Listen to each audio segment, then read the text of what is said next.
জাহান্নামের আগুন এত কঠিন।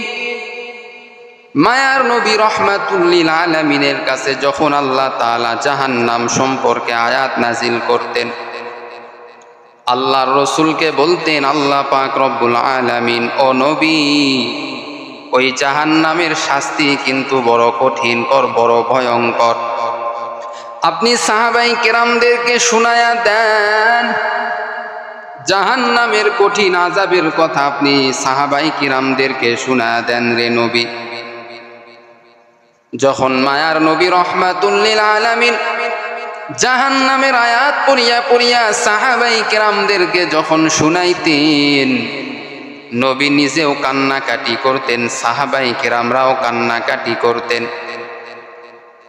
ও যুবক, আল্লাহ পাক রব্বুল আলামিন দুনিয়াতে থাকা অবস্থায় 10 জন সাহাবীকে জান্নাতের টিকিট আমার আল্লাহ দুনিয়াতেই দিয়া দিলেন। যেই 10 জন সাহাবী দুনিয়াতে এত বেশি আমল করেছে, যে আমল অন্য কেউ করে না, এত বেশি আমল। দুনিয়াতে জান্নাতের টিকিট যারা পেয়ে গেলেন, তাদের জীবনের দিকে একটু তাকায়া দেখো। ওই আবু বকরের জীবনের দিকে তাকায়া দেখো, ওমরে ফারুকের জীবনের দিকে তাকায়া দেখো, হযরতে ওসমান গনির জীবনের দিকে তাকায়া দেখো, হযরতে আলীর জীবনের দিকে তাকায়া দেখো। জান্নাতের টিকিট পাওয়ার পরেও তাদের কি অবস্থা।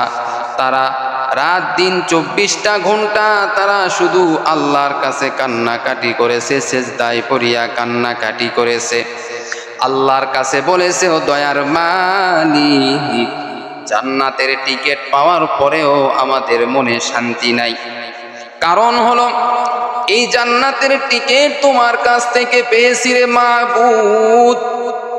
হতে পারে তুমি আমাদের কোনো একটা ছোটখাটো গুনার কারণে জান্নাতের টিকিট তুমি কেড়েও নিতে পারো, জাহান্নামে যাইতে পারি। ওরে নবীর আশিক উম্মতের দল, তোমার আমার জীবনের দিকে তুমি আমি লক্ষ্য করে দেখি। জীবনে তুমি আমি কত গুনাহ করলাম, গুনার কোনো হিসাব নাই। এত গুনাহ তুমি আমি করেছি, আল্লাহর দরবারে দাঁড়ানোর মতো তোমার আমার কোনো সাহস নাই। মায়ার নবী, রহমতের নবী জাহান্নামের আয়াত পড়তেন আর নিজেও কান্নাকাটি করতেন। সাহাবায়ে কেরামরা মায়ার নবীর সঙ্গে তিনারাও কান্নাকাটি করতেন। কি উপায় হবে আমার মরণে, কেমনে দিবা জাহান্নামে ফেলিয়া এ জীবনে, না করিলাম বন্দেগি, গুনাহ করি কাটাইলাম জিন্দেগি, তওবা করি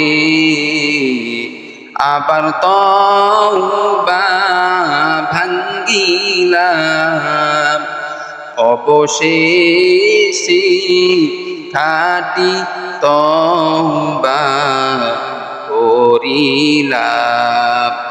এরে যুবক, আল্লাহর গোলাম, ও বৃদ্ধ বাবাজিরা, ও পর্দার অন্তরালের আম্মা জানেরা, জাহান্নামের কথা একটু স্মরণ করেন, জাহান্নামের আযাবের কথা একটু স্মরণ করেন।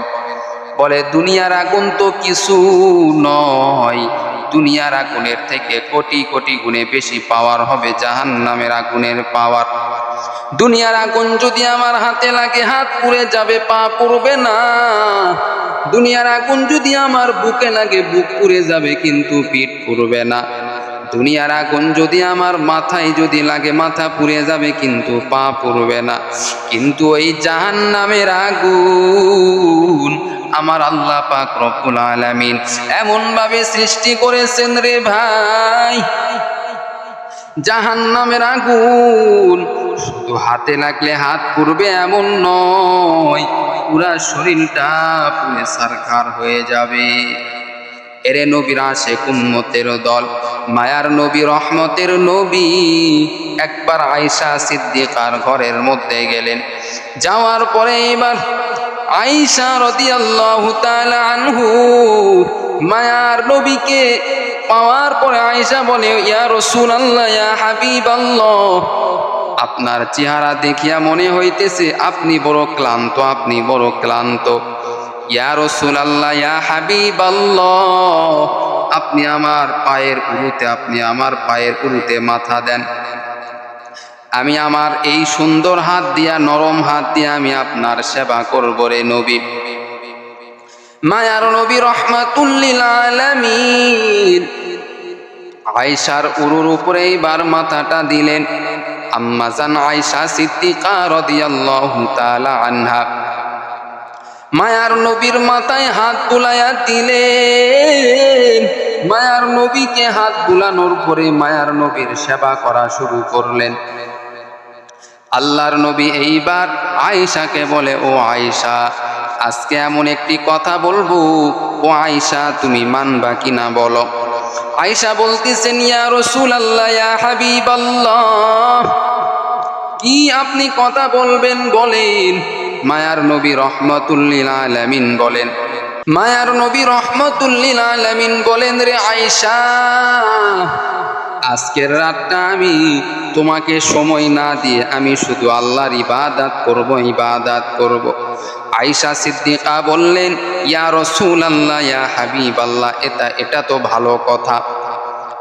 নবীজি শুধু আপনি ইবাদত করবেন এমন নয়, বরং আমি আয়েশাও আজকে রাত্রে ইবাদত করব রে নবী। নবী এইবার বললেন, আয়েশা, আমি কেন ইবাদত করব জানো? আল্লাহর কাছে আজকে কান্নাকাটি করব, নামাজ পড়ব আর কান্নাকাটি করব। আয়েশা বললেন, কেন আপনি আজকে এই কাজটা করবেন রে নবী?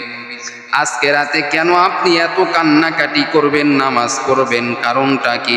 মায়ার নবী রাহমাতুল লিল আলামিন বলেন, রে আয়েশা, আজকে আল্লাহ পাক রব্বুল আলামিন এমন কিছু আয়াত আমি নবীর উপরে নাজিল করেছে।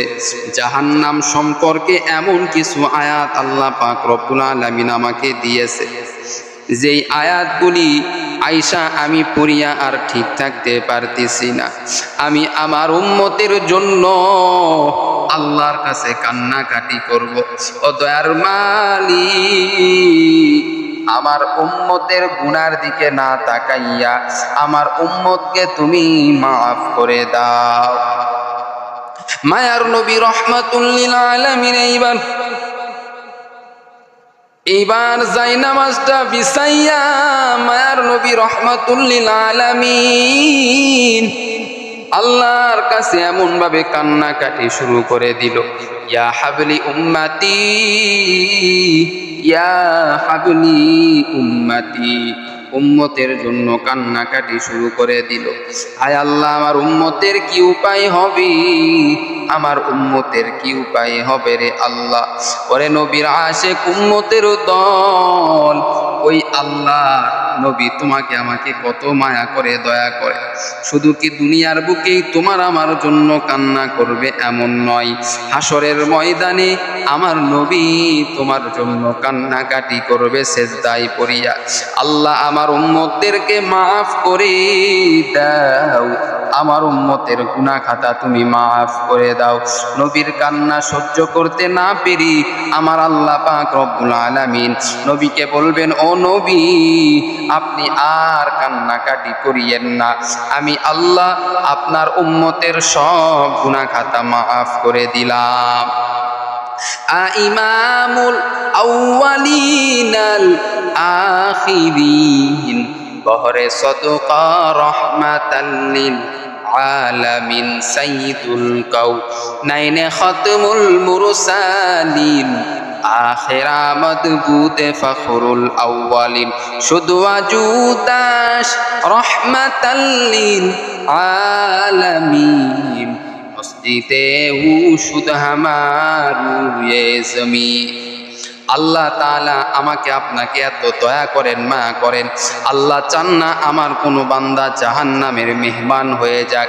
আল্লাহ বিশেষ করে আখিরি জামানার নবী হযরতে মুহাম্মাদুর রাসূলুল্লাহ সাল্লাল্লাহু আলাইহি ওয়াসাল্লামের কোনো একজন উম্মত জাহান্নামের মধ্যে চলে যাক, এটা আমার আল্লাহ চাই না। আমার আল্লাহ চাই না কোনো বান্দা বান্দিকে আমি আল্লাহ জাহান্নামে পাঠায়া দিব, কারণ আল্লাহ ভালো করে জানি জাহান্নামের শাস্তি আমার বান্দা বান্দি সহ্য করতে পারবে না। এত ভয়ঙ্কর শাস্তি, এত ভয়ঙ্কর শাস্তি। ও যুবকরি, আল্লাহ পাক রব্বুল আলামিন তোমাকে আমাকে জাহান্নামের আগুন থেকে হেফাজত করুক।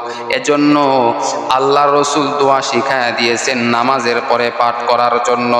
আল্লাহুম্মা আজিরনা মিনান নার, আল্লাহুম্মা আজিরনা মিনান নার, আল্লাহুম্মা আজিরনা মিনান নার।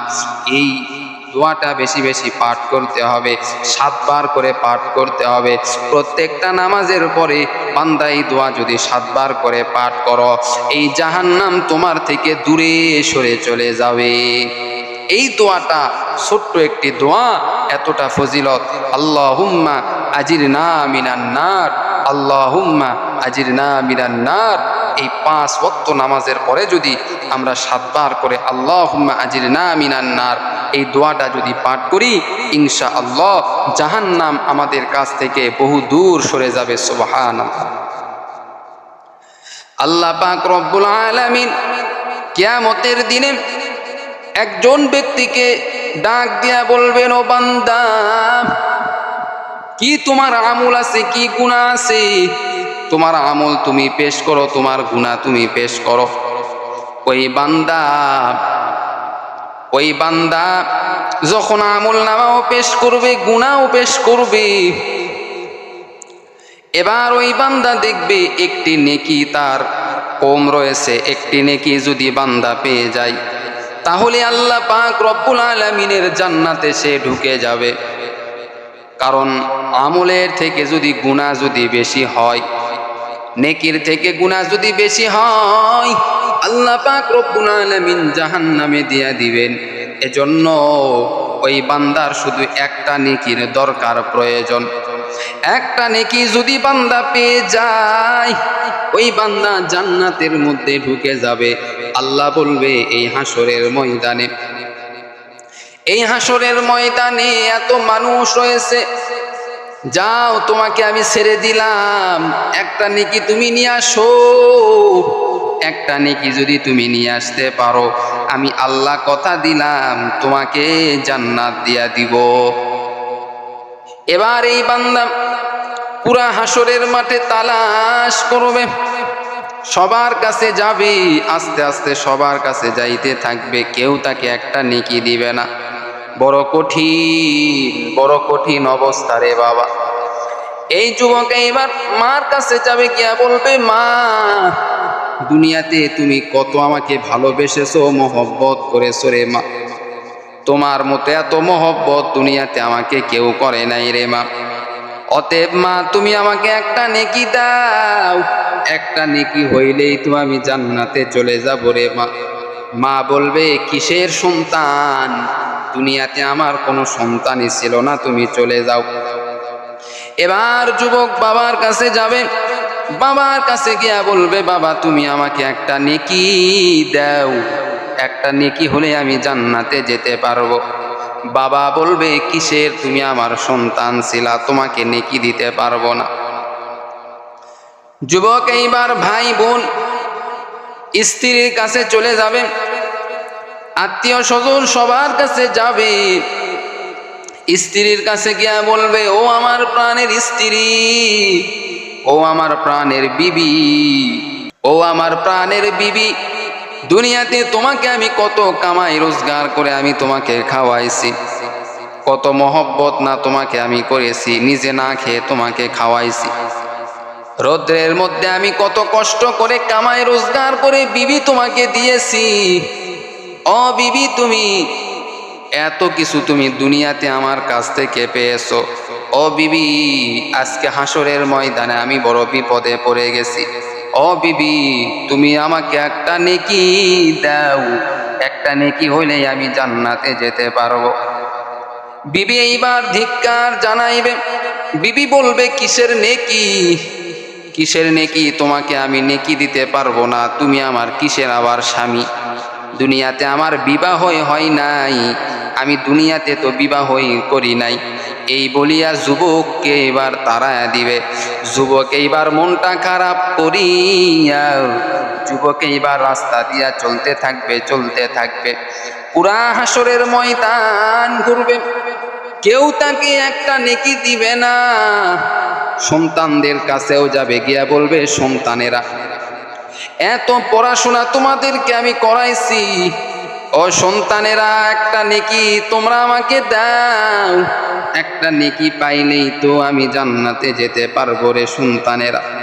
ও সন্তানেরা, একটা নেকি দয়া করিয়া তোমরা আমাকে দাও। সন্তানেরা বলবে, আমাদের কোনো বাবাই নাই, বাবাই নাই, তুমি আমাদের কাছ থেকে সরে যাও। ও যুবক রে, কার জন্য তুমি এত কামাই রোজগার করো? সব কিছু বাদ দিয়া, আমুল আখলাক সব কিছু বাদ দিয়া, নিজের জীবনটা বিসর্জন করিয়া যাদের জন্য টাকা পয়সা সম্পদ তুমি জমাও, এরা কেউ তো তোমার আপন নয়, সবাই ছাড়িয়া তোমাকে চলে যাবে, কেউ তোমার পাশে থাকবে না। ওরে দুনিয়ার মানুষ, আজকে যাদের জন্য তুমি বাড়ি গাড়ি করলা, এত ব্যাংক ব্যালেন্স করলা, কেউ তো তোমার আপন নয় রে বাবা। এরে নবীর আশিক উম্মতের দল, এইবার এই বান্দা এত কান্নাকাটি শুরু করে দিবে, কেউ তাকে একটা নেকি দিতে চাইবে না। দেখবে একটা মানুষ রাস্তায় বসিয়া বসিয়া কান্নাকাটি করতেছে হাসরের মাঠে। এবার এই ব্যক্তি গিয়া ওই মানুষের কাছে গিয়া বলবে, ভাইজান, আমি বড় বিপদে পড়েছি, সবার কাছে আমি গেলাম, আত্মীয় স্বজন কাউকে বাদ দেই নাই, সবার কাছে গিয়েছি, একটা নেকি আমাকে কেউ দেয় নাই। তুমি যদি আমাকে একটা নেকি দাও, এই নেকি হইলেই আমি জান্নাতে যেতে পারবো। এই মানুষটা এবার কান্নাই ভেঙে পড়ে যাবে। আল্লাহর এই বান্দা এবার বলবে, ভাইজান, দুনিয়াতে আমি কোনো আমল করি নাই, শুধুমাত্র একটি নেকি অর্জন করেছি, একটি নেকি অর্জন করেছি। আমি মনে করলাম আমি তো জাহান্নামী, অবশ্য অবশ্য আমি জাহান্নামে চলে যাব। অতএব আমার একটা ভাই আমার একটা নেকি নিয়ে জান্নাতে চলে যায়। এবার এই যুবক একটা নেকি দিয়া দিবে ওই যুবককে। যুবক এইবার আল্লাহর কাছে হাজির হয়ে যাবে। আল্লাহর কাছে গিয়া বলবে, আল্লাহ, একটা নেকি আমি নিয়ে আসছি, এইবার গুনার থেকেও নেকি একটা আমি বেশি করেছি। ও আল্লাহ, এখন তুমি আমাকে জান্নাতে দাও। আল্লাহ বলবেন, যুবক, কে তোমাকে একটা নেকি দিল? কিয়ামতের দিনে কেউ তো কারো আপন নয়, কেউ তো কাউকে চিনবে না, একমাত্র আমি আল্লাহ ছাড়া কেউ তো কারো আপন নয়। ও যুবক, কে তোমাকে একটা নেকি দিল? ওই বান্দাকে ডাক দাও, আমি আল্লাহর মতো দয়া কে তোমাকে করলো আজকে? যুবক এইবার ওই বান্দাকে ডাক দিবে। আল্লাহ পাক রব্বুল আলামিন ওই বান্দাকে বলবে, ও বান্দা, একটা নেকি তুমি দিয়েছো রে বান্দা। ও বান্দা, তোমার জীবনে শুধু গুনাহ আর গুনাহ আর গুনাহ, তুমি একটা নেকি দিয়েছো। আমি আল্লাহ যেমন বান্দাকে দয়া করি, মায়া করি, তুমি একটা নেকি দিয়া তাকে দয়া করেছো, মায়া করেছো। আমি আল্লাহ তো রহমান, আমি আল্লাহ তো বড় রহিম, আমি আল্লাহ তো বড় দয়াবান। ও বান্দা, তোমাদের দুনুজনার আমলে আমি আল্লাহর কাছে ভালো লেগেছে, অতএব আমি আল্লাহ তোমাদের দুজনকেই জান্নাতের মেহমান আমি আল্লাহ বানা দিলাম। আদের কুদরত দানি বড় কামাল, আনতা রব্বি আনতা হাসবি জুল জালাল, তুহি কাদের জালিলুল্লাহ জাহাদার, ও হর হালে তুহি মেরা নিগাহদার। আল্লাহ আমাকে আপনাকে কত দয়া করে, মায়া করে। একটু চিন্তা করেন রে ভাই, আল্লাহ পাক রব্বুল আলামিন চান না আমার কোনো বান্দা জাহান্নামে চলে যাক, কিন্তু আমরা শয়তানের ধোঁকায় পড়িয়া দুনিয়াকে আপন মনে করিয়া আমরা দুনিয়াকে আপন মনে করিয়া চলতেছি। আল্লাহ বলে বান্দা, দুনিয়াকে যারা আপন মনে করিয়া আসল মনে করিয়া যারা চলবে তারা ধোঁকায় পড়ে যাবে মৃত্যুর সঙ্গে সঙ্গে তাদের ঠিকানা হলো জাহান্নাম। দুনিয়াটা আমার আসল নয়, আপন নয়, আমার আসল এবং আপন হলো আখিরাত, আমার পরবর্তী জিন্দেগি হলো জান্নাত। এই জান্নাত যদি তুমি আমি পেয়ে যাই, জীবনটা সার্থক হয়ে যাবে, আল্লাহর আদালতে তুমি আমি দামি হইতে পারবো। আল্লাহ পাক রব্বুল আলামিন তোমাকে আমাকে সকলকে জান্নাতের মেহমান আল্লাহ বানায়া দেখ, সেই তৌফিক আল্লাহ আমাদেরকে দান করুক। আল্লাহ আমাদেরকে নেক কাজ বেশি বেশি করার তৌফিক দান করুক। সকলেই বলি আমিন।